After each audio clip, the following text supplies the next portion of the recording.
Christian, merci de t'être rendu disponible aujourd'hui et je te passe la parole si tu veux bien. C'est un plaisir de vous retrouver. Bonjour à toutes et à tous.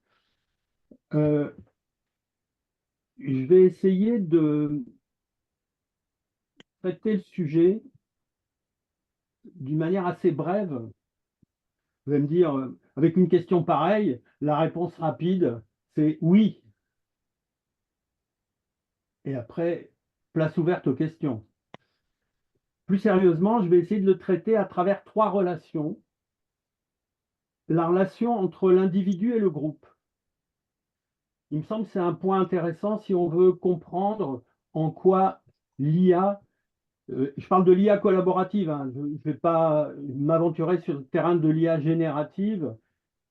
L'IA collaborative, c'est un peu comme la calculatrice qui a remplacé la règle à calcul, qui a remplacé le boulier, etc., etc., ou comme le stylo à encre qui a remplacé l'ardoise. Enfin, dans la série des progrès technologiques, l'IA collaborative, c'est une série d'outils qu'on utilise. L'IA générative, c'est pas pareil. Et l'IA générative, en plus, Michael a bien brossé le cadre. On a parfois de la difficulté à comprendre le cheminement du raisonnement qui aboutit à ce qu'elle nous donne. Et donc, quand on a du mal à comprendre, c'est assez difficile de transposer dans sa pratique. Donc, je ferme la parenthèse. Je vais simplement me concentrer sur l'IA collaborative, ce que vient brillamment de décrire Stéphane, en fait, hein. C'est l'outil qui lui permet, dans son business, de faire un certain nombre de choses en matière RH pour l'onboarding, en matière marketing pour les clients, enfin, etc., etc. Donc, première relation individu-groupe. Et là, euh, David a soulevé un point que je trouve vraiment intéressant, c'est le point de l'éthique. Quand on éduque un enfant, que ce soit à la maternelle, à l'université, dans d'autres contextes, évidemment, on cherche à ce qu'il acquiert des compétences, des connaissances, des bons comportements, etc., etc., mais on cherche surtout à ce qu'il soit capable de bien vivre en groupe. Nous sommes des mammifères et notre survie, elle n'est pas individuelle. Et je parlerai tout à l'heure d'un des risques qu'il y a dans l'utilisation non maîtrisée de l'IA, qui est un risque qui a été bien documenté par un certain nombre de chercheurs, dont Morel en particulier, qui est le risque de l'auto-expertise. C'est-à-dire finalement, j'agis tout seul parce que je pense que j'ai les ressources pour agir tout seul. Donc, première relation individu-groupe. Deuxième relation, donc avec toutes les questions éthiques que cela amène. Deuxième relation, c'est la relation entre ce qu'on pourrait appeler la synchronicité ou le caractère synchronique, c'est-à-dire ce qui se passe dans l'instant, et le caractère diachronique de la formation, du management et de l'organisation. Diachronique, c'est ce qui se passe dans la durée. Vous avez plein d'exemples où dans l'instant, les solutions paraissent géniales et dans la durée, ça fout un peu le bordel. Dans les hôpitaux, vous avez tout ce qui se traduit aujourd'hui par la difficulté des infections nosocomiales, mais comme disait Peter Senge dans la cinquième discipline, les problèmes d'aujourd'hui, ce sont les bonnes solutions d'hier. C'est-à-dire que parfois on a des effets inattendus, mais qu'on ne peut découvrir que dans le temps. Donc ça sera ma deuxième grille de lecture, une grille de lecture un peu temporelle, la relation entre l'instantanéité et la durée. Et en particulier, ceux d'entre vous qui font du coaching d'équipe et surtout du coaching d'orga, ils sont bien confrontés à ce problème. C'est-à-dire que le codir qui nous appelle, il a un problème actuellement, compte tenu de la conjoncture internationale, de la guerre en Ukraine, de ses effets sur les exportations, les importations. Donc, il a des décisions à prendre. Et après, est-ce que ces décisions, on va les apprécier dans l'instant? Est-ce qu'on va en mesurer les effets à long terme et est-ce qu'on va prendre en compte les effets à long terme? Vous savez bien que la réponse est non. on a deux exemples qui nous montrent que les effets à long terme, je ne dis pas qu'on s'en fout, mais on est incapable de les traiter intelligemment, c'est-à-dire rationnellement, que l'intelligence soit artificielle ou humaine. Je vais prendre deux exemples, le Club de Rome et la Cour des comptes. Il y a plus de 40 ans, grâce à l'informatique, grâce à la capacité de calcul qui aujourd'hui est multipliée par euh, un facteur énorme, mais qui déjà à l'époque était magnifique, on a pu faire des projections et on a pu dire halte à la croissance, sans ça on va dans le mur. Je ne rentre pas dans le débat pour ou contre, etc., etc. Mais là, on avait une rationalité qui a montré très clairement, et ça se vérifie tous les jours, qu'on partait dans la mauvaise direction. Le problème, c'est comment on fait. Où sont les freins? Est-ce qu'il y a un frein moteur? Est-ce qu'on peut changer de direction? Comment on fait collectivement? Bah, vous voyez le résultat devant vous, c'est-à-dire que la rationalité, elle a fourni zéro. La logique, elle a fourni zéro résultat. Deuxième exemple, la Cour des comptes. Là, on a les meilleurs cerveaux de notre pays qui, tous les ans, font des rapports sur ce qui va pas, les risques, etc., etc. Ça fait plus de 40 ans que ces cerveaux nous disent, attention, le modèle social, il va dans le mur pour telle et telle et telle raison. Donc, ça fait plus de 40 ans que les politiques ont des données logiques, rationnelles, documentées intelligemment. Résultat, zéro. Donc, ça, c'est le point de vue un peu pessimiste, mais là, je suis là pour faire un peu l'avocat du diable aussi, pour dire, la logique, vous êtes bien sympa, la rationalité, vous êtes bien sympa, collectivement, ça donne quoi? Ben, zéro. Donc, deuxième relation, j'ai pris des exemples un peu excessifs, hein, mais deuxième relation, c'est la différence entre l'instant et la durée, c'est quelque chose qui me paraît important. Troisième relation, la relation entre la théorie et la pratique. C'est-à-dire, tout ce qu'on raconte, c'est un peu ce que certains appellent d'une manière humoristique le syndrome du visiteur médical. Vous savez, le visiteur médical, c'est celui qui vient voir le médecin entre deux consultations et qui lui parle d'un nouveau médicament génial. Il y a eu des tests, on a l'autorisation de mise sur le marché, on a fait ça sur des souris, sur des rats et même sur des humains, vous allez voir, c'est super, etc., etc. Et on lance quelque chose. Mais en fait, la base de l'argumentation du visiteur médical, elle est basée uniquement sur une durée courte. Et c'est dans la durée longue qu'on va pouvoir estimer si c'est efficace ou pas efficace, si ça donne des résultats ou pas des résultats. Et donc, la rationalité, pour un auteur, vous savez que j'aime beaucoup, qui s'appelle Taleb, la rationalité, pour lui, c'est la gestion des risques. Et Taleb nous dit, là j'ai noté la citation, tout ce qui arrive arrive parfois par hasard, mais tout ce qui survit ne survit pas par hasard.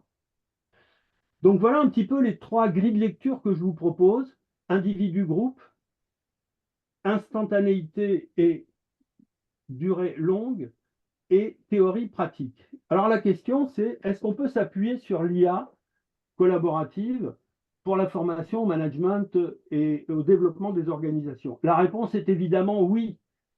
Tous les intervenants vous ont donné des arguments pour ça. Et il est sûr que si vous disposez d'assistants qui vous font gagner du temps pour des calculs, pour des élaborations de scénarios, pour, Stéphane a parlé d'onboarding, pour présenter d'une manière ludique des exercices un peu comme un simulateur de vol ou un jeu vidéo en foot va permettre aux gens de s'entraîner. Donc le onboarding, si vous avez des gens qui sont actuellement en voie d'orientation sur Parcoursup, hein, Parcoursup, il y a un petit peu d'IA là-dedans, eh bien, c'est c'est tellement compliqué qu'en fait, ce qu'on a proposé, c'est une application que vous téléchargez pour savoir comment se servir de Parcoursup. Vous voyez. Donc, tout ce type d'aide collaborative que peut proposer l'IA pour permettre aux gens de s'approprier des fonctionnements. C'est une manière de se socialiser aussi, de rentrer dans un système, de comprendre comment s'y mouvoir, comment s'y orienter, etc., etc. C'est super. Donc la réponse est oui. Et là, je voudrais juste proposer quelques réflexions sur les trois relations dont je vous parle. Le cadre de ces réflexions, bon, vous savez que moi, j'ai une vie professionnelle où j'ai fait un petit peu de tout, mais notamment de la direction d'usines et de filiales, c'est-à-dire de plusieurs usines dans différents pays. Ça, c'était il y a jusqu'aux années 2000. Et depuis 2000, je suis consultant, donc ça veut dire que j'accompagne des entreprises en orga, en coaching, etc., etc. Donc, je suis encore un petit peu au courant de ce qui se passe et de ce qui se vit, que ce soit dans le privé, dans le public, sur un certain nombre de thématiques. Mais il y a trois domaines que je suis avec énormément d'attention depuis, j'allais dire depuis 40 ans, qui me passionnent vraiment.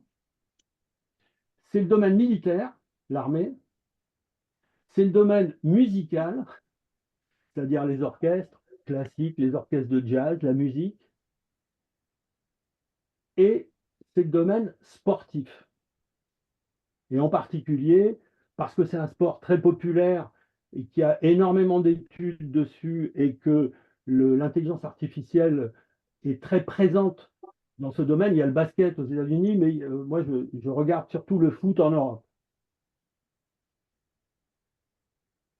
Donc, je vais prendre des exemples pour vous montrer quelle est l'orientation qui peut être intéressante pour la formation et le développement des organisations. Et je vais prendre un premier exemple dans le cas de l'armée. En fait, un manager, David nous a dit que un des auteurs cultes de Dauphine, c'est Mintzberg, Henri Mintzberg. Et Mintzberg, il a écrit un certain nombre de livres et il a écrit un gros bouquin, je montre à la caméra. Le titre est un peu provocateur. Il a dit, on veut des managers, des vrais, mais pas des MBA, c'est-à-dire pas des gens qui sont formés en chambre, pas des tomates hors sol, pas des produits de laboratoire. On veut des gens dont on puisse évaluer concrètement sur le terrain leurs valeurs. Et leurs valeurs, c'est les résultats. Et les résultats, ben, ça se mesure un peu dans le temps. Et donc, Milsberg propose toute une pédagogie. Je ne vais pas rentrer dans les détails, mais en gros, l'idée, c'est que la formation des managers, elle est basée sur le métier et l'expérience, et pas simplement sur des exercices de calcul, de probabilité, pour travailler uniquement la décision dans des études de cas. Alors il dit, ça c'est bien, c'est intéressant, mais en fait, la meilleure des formations des managers, c'est de prendre des gens qui sont déjà dans le management, c'est-à-dire qui ont des problèmes à résoudre. Et vous connaissez tous la loi d'Arduino qui dit il faut apprendre, donc il faut former dans l'ordre où les problèmes se posent, plutôt que dans l'ordre où les solutions existent. Et il est sûr que on accroche beaucoup plus à un apport théorique, à des conseils, à des échanges entre pairs, quand on a le problème à résoudre, soit un problème commercial, RH, stratégique, tout ce que vous voulez. Et donc, l'armée a mis au point un système de formation où chaque fois que vous passez d'une responsabilité à une autre, c'est-à-dire au début, par exemple dans l'infanterie, la plus petite responsabilité, c'est vous manager une petite équipe d'une dizaine de personnes. Et vous avez un grade, qui est par exemple sergent. Dès que vous passez au management de plusieurs équipes, donc vous allez manager une section plutôt qu'un groupe de combat, vous allez changer de grade, eh bien vous partez en formation. Et vous partez en formation, pas en salle de cours, mais sur le terrain. Et quand vous passez du grade de général de brigade au grade de général de division, ben vous partez sur le terrain et vous vous entraînez à manœuvrer des divisions et non pas des brigades, puis ça, vous savez déjà le faire. Donc cette idée de formation dans l'action, depuis les Grecs, hein, depuis la phalange macédonienne, où on mettait les anciens au cœur, au centre de la phalange, parce qu'ils avaient l'expérience, et puis on mettait les jeunes en première ligne, etc. Il y a toujours cette idée de combiner la théorie et la pratique, c'est-à-dire d'avoir une approche conceptuelle et un peu abstraite de c'est quoi le problème, et puis de s'exercer sur le terrain à résoudre ce problème, d'abord en camp d'entraînement et puis dans la vraie vie. Donc les étudiants de l'ESSEC ou de HEC qui montent une junior entreprise, c'est un peu ce qu'ils font. Au début, ils proposent leurs services, etc., etc. Mais c'est encore dans le cadre de leurs études. Alors, je ne dis pas que c'est pour de faux, comme on dit, mais c'est dans un cadre un petit peu comme vous, les missions de coaching que vous faites. C'est important, c'est parfois payé, ça s'adresse à des vrais clients sur des vraies problématiques, mais vous êtes encore dans un parcours de formation pour acquérir, pour perfectionner, pour intégrer, pour améliorer des pratiques nouvelles qui viennent enrichir votre expérience existante. Et demain, vous allez vous retrouver à prospecter des clients pour pouvoir gagner votre vie avec ça. Donc, vous serez vraiment dans le business pur et dur, si on peut dire, et vous ne serez plus dans la formation. Et donc, l'armée a un système, et c'est juste de ça que je veux vous parler, qui est très bien décrit par Finas dans son livre L'esprit d'équipage, qui s'appelle l'école de guerre. Et je veux juste, pour ceux qui ne le savent pas, expliquer l'intérêt de ce système. C'est que vous sortez des grandes écoles et vous faites une quinzaine d'années d'action.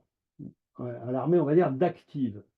Et après, vous avez la possibilité, à 35 ans, de passer un concours pour intégrer ce qu'on appelle l'école de guerre.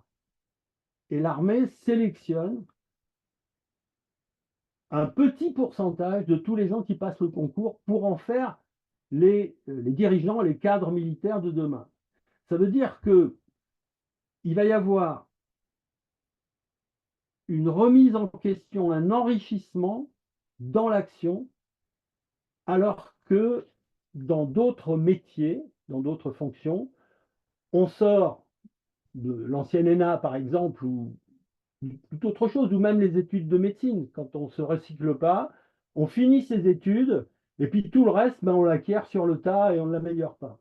Alors évidemment, l'IA, elle peut avoir un rôle hyper intéressant là-dessus, parce qu'elle peut vous permettre d'accéder à des expériences, mais le principal, ça sera de pouvoir pratiquer, et pratiquer dans la vraie vie et non pas en chambre. Parce que dans la vraie vie, on prend des décisions, on prend des risques, il y a des aléas, il y a du hasard, et ceci me permet de passer au deuxième cadre que je vous propose.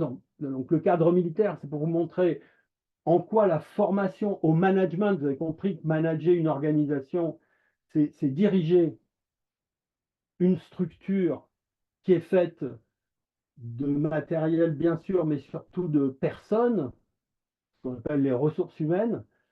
Et cette direction, qu'on va appeler management, sous un angle systémique, elle est toujours faite selon le même processus, c'est-à-dire je me fixe une direction, ensuite je m'organise pour y aller, ensuite je mets de l'énergie, j'anime le système, et puis je contrôle, je pilote, j'allais dire. Donc il y a un côté un peu cybernétique, un côté pilotage dans le management qu'on retrouve soit au niveau d'une petite équipe, d'une petite business unit, soit au niveau d'une grande entreprise sur plusieurs pays. Mais c'est toujours la même chose. Donc, deuxième domaine intéressant à observer, c'est le domaine du sport.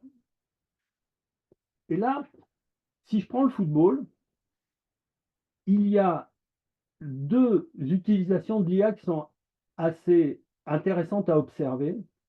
La première, c'est tout le traitement des données individuelles et collectives des joueurs. Vous savez, ils sont bardés de capteurs, c'est-à-dire que tous les jours, on sait combien ils pèsent, leur rythme cardiaque, combien de kilomètres ils font, etc., etc. Plus les observations extérieures, plus quand ils jouent, combien de mètres ils parcourent, combien de kilomètres ils courent, à quel rythme, etc., etc. Un peu comme dans la Formule 1. Si vous suivez la Formule 1, il y a plein de data qui sont collationnées. Et évidemment, ça permet de constituer des bases de données, un historique, de comparer avec ce que font les autres, etc., etc. Donc l'IA a été utilisée. Et quand j'entendais Stéphane parler de son expérience business à l'international, je pensais aux clubs de foot qui font exactement pareil. Ce qu'il appelle le onboarding, ils appellent ça le mercato. Les ressources humaines qu'on délègue à des cabinets ou pour lesquels on a des structures propres, les clubs, ils ont ce qu'ils appellent des scouts qui parcourent la planète pour aller observer. C'est intéressant. Ils vont assister à des matchs, ils vont rencontrer physiquement, dans la réalité, les gens pour voir comment ils se comportent. Et comment ils font leur onboarding. Ils ont des vidéos des joueurs, ils ont toutes les datas sur l'historique des joueurs, et on peut imaginer que plus le temps, plus on va progresser, plus ces datas seront précises quasiment depuis le berceau, pourquoi pas l'ADN, etc., etc. J'exagère un peu. Et il corrèle ça avec des rencontres humaines en situation de groupe, c'est-à-dire qu'il voit le joueur dans l'équipe. Et quand vous comparez les process d'onboarding de différents clubs, je ne vais pas trop m'étaler là-dessus parce que je vois que le temps passe, vous voyez que certains clubs privilégient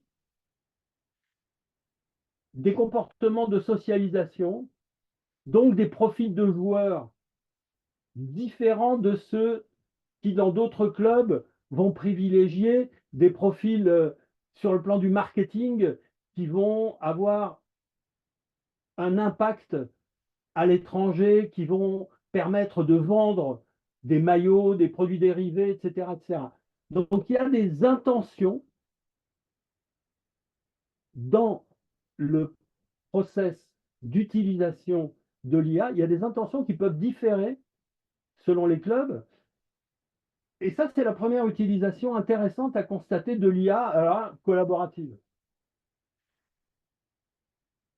Alors évidemment, on apprend le métier de directeur sportif, on apprend le métier de manager en progressant dans l'action, en utilisant ces outils, en partageant l'expérience avec ses pairs. Et quand je vous disais qu'il y a une relation entre l'individu et le groupe, la formation, ça ne peut pas être quelque chose d'individuel. Ça, c'est une conviction que je partage avec vous. Vous ne pouvez pas être d'accord. La formation, c'est beaucoup plus riche quand c'est en groupe.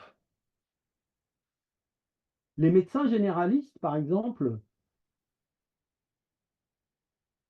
un de leurs outils de formation sont des groupes qu'on appelle BALINT. Alors, je ne sais pas si vous chercherez un BALINT, c'est des groupes de partage d'expérience entre pairs où on ne se contente pas uniquement de l'aspect scientifique, technique, logique du diagnostic et de la prise de décision, mais où on parle de tout ce qui est relation avec le patient, sa famille, et on parle des émotions que ressent le médecin. Je lisais le dernier bouquin de un gars qui fait de la vulgarisation sur l'IA qui s'appelle Laurent Alexandre, qui s'appelle ChatGPT va reculer la mort, un truc comme ça. Il est quelque part, mais je ne trouve pas là pour l'instant. Voilà. ChatGPT va nous rendre immortels. Et à un moment, il dit l'IA est beaucoup plus performante en cancérologie que moi, lui, le médecin. Bon, je n'ai pas le temps de vous demander à chacun si vous êtes d'accord avec ça ou pas.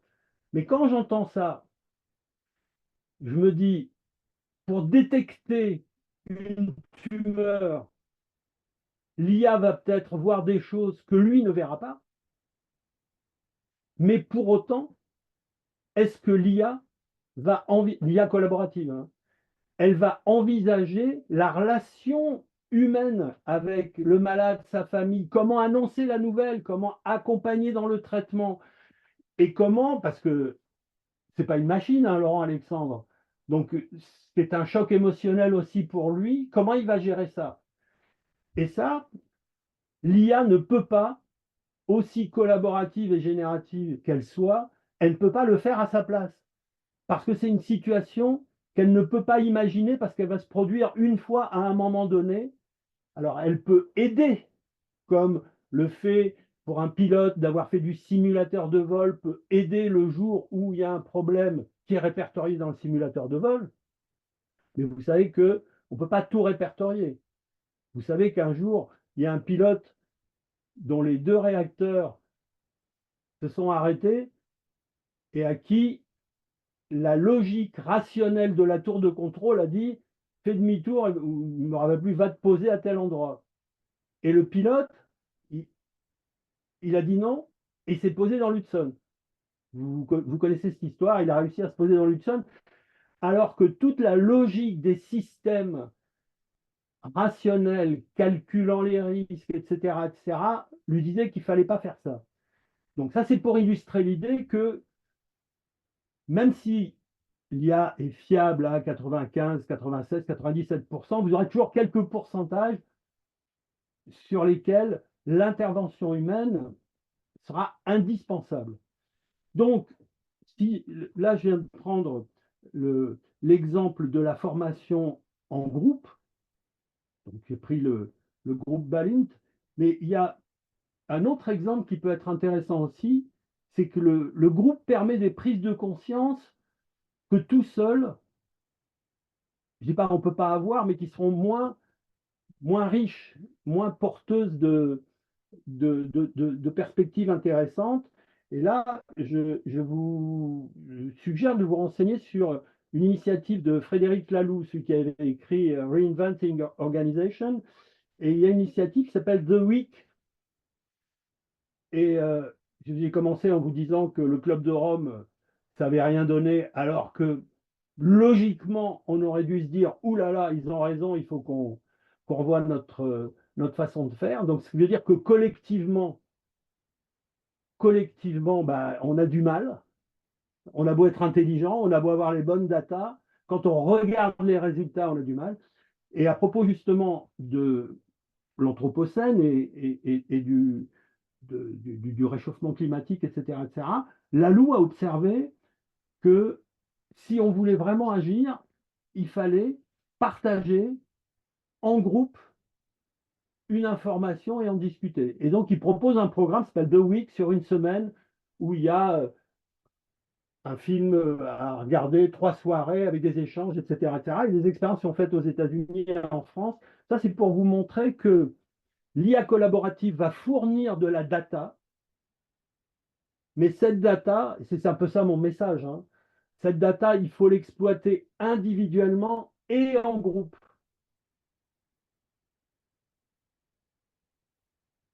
Dernier, dernier domaine, c'est celui de, donc on a parlé de l'armée, je vous ai dit, l'armée, il y a un système de formation qui est très inspirant parce que il est basé sur l'expérience. L'intelligence artificielle, évidemment, elle vous rapporte tout ce qui se passe partout, les nouvelles technologies, les drones, les missiles, etc., etc., etc. Mais il reste des degrés de responsabilité dans le système. Et ces degrés de responsabilité, on s'approprie step by step la façon de les gérer, depuis le poste de base jusqu'au la fonction de base jusqu'à la fonction suprême. On a parlé du sport, je vous ai dit que l'IA, elle est intéressante dans les processus d'évaluation, d'onboarding, etc., etc. Il y a aussi une deuxième utilisation de l'IA, mais je passe assez vite, c'est le jeu vidéo. Que tous les joueurs de foot adorent jouer à des jeux vidéo sur le foot. Mais en fait, le résultat, ceux qui gagnent une Coupe d'Europe, par exemple, c'est pas parce qu'ils ont joué aux jeux vidéo, mais c'est parce qu'ils ont appris ensemble à partager et des compétences, des savoir-faire et des valeurs. Et donc, on retrouve un peu la notion d'éthique dont parlait David. Donc voilà, je ferme la parenthèse. Retenez que dans le monde du sport et du foot en particulier, l'IA collaborative, elle est intéressante parce que individuellement et en groupe, parce que quand on joue les jeux vidéo, on joue individuellement et en groupe, elle permet de s'entraîner, elle développe une espèce de flexibilité mentale et en même temps, elle permet aux dirigeants de gérer, entre guillemets, leur organisation et d'en améliorer le fonctionnement. Et enfin, le dernier point, le dernier cadre d'analyse que je vous propose, c'est celui de la musique. Dans la musique, pour reprendre l'analogie avec formation et développement des organisations, il y a un travail individuel. Si vous voulez maîtriser un instrument, c'est pas parce que vous avez écouté un disque ou que vous savez d'oreille reproduire une mélodie. Non, il faut lire la musique, donc il faut apprendre le solfège, il faut s'entraîner, il faut pratiquer. Si vous êtes violoniste, ben, vous avez beaucoup de travail à faire, etc., etc., etc. Ça, c'est l'aspect individuel. Et après, il faut jouer en groupe. Et jouer en groupe, ça suppose un certain nombre de règles, de valeurs, d'adhésion à un projet. Et là, on observe que quand c'est un petit groupe, on peut faire ce qu'on appelle un buff en jazz ou des improvisations, mais au-delà d'une certaine taille, c'est pas possible. Au-delà d'une certaine taille, il faut un chef d'orchestre, il faut une partition, il faut un respect d'un cheminement qui est prévu à l'avance. Là, l'IA collaborative, elle peut permettre de s'entraîner. Elle peut permettre de vous donner accès à toutes les manières d'interpréter les concertos brandebourgeois selon que vous jouez au concert de Gebau d'Amsterdam ou à l'orchestre de Chicago, ça ne va pas être la même vitesse, par exemple, etc., etc., ou tel chef d'orchestre va le jouer différemment. Donc, vous pouvez accéder à une masse d'informations disponibles pour vous entraîner. L'IA peut vous aider à analyser une sonorité, par exemple, etc., etc., mais elle ne peut pas remplacer le travail individuel et surtout collectif que vous faites. Donc je conclus cette présentation très très rapide. Oui, l'IA collaborative, on peut s'appuyer sur elle pour la formation des managers et pour le développement des organisations, avec le petit bémol que pas mal d'auteurs disent en fait, c'est plutôt les processus qu'il faut améliorer que changer l'organisation. Il faut garder, par exemple, on le voit bien dans le sport, soit le rugby, le foot, enfin les sports collectifs, on garde l'organisation et on n'arrête pas d'améliorer les processus, les règles, l'arbitrage, la VAR, le, les principes de jeu, etc., etc. Et ça, c'est l'expérience qu'il montre. Évidemment, l'IA collaborative a un rôle irremplaçable, mais c'est le petit bémol de fin,